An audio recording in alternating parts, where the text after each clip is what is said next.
كان السلف اذا صاموا جلسوا في المسجد، سلف صالحین جب روزہ رکھتے تو زیادہ وقت مسجد میں گزارتے. وَأَقْبَلُوا عَلَى تِلَاوَةِ الْقُرْآنِ، اور قرآن مجید کی تلاوت کرتے.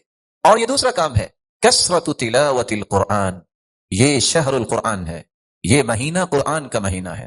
سلف صالحین، صحابہ، تابعین، تبع الاتباع، ان کا کام کیا تھا؟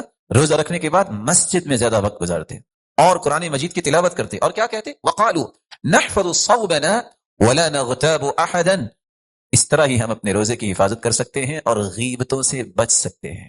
كان الزهري اذا دخل رمضان قال فانما هو تلاوة القرآن واطعام الطعام. جب رمضان کا مہینہ ہوتا، امام بخاری رحمۃ اللہ علیہ کے استاد امام زہری کہا کرتے بس حدیث اب نہیں پڑھوں گا، یہ قرآن کا مہینہ ہے، مجھے قرآن پڑھنے تھا. امام مالک بہت بڑے محدث، لیکن امام مالک رحمۃ اللہ علیہ کا طریقہ کیا تھا؟ كان مالك اذا دخل رمضان يفر من قراءة الحديث ومجالسة اهل العلم واقبل على تلاوة القرآن من المصحف. رمضان المبارک شروع ہوتا، حدیث بند کر دیتے، کہتے یہ مہینہ شہر القرآن ہے.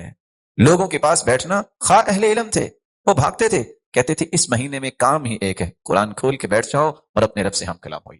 تو قرآن مجید کی تلاوت یہ وہ عمل ہے جو رمضان المبارک میں ہمیں کثرت سے کرنا چاہیے.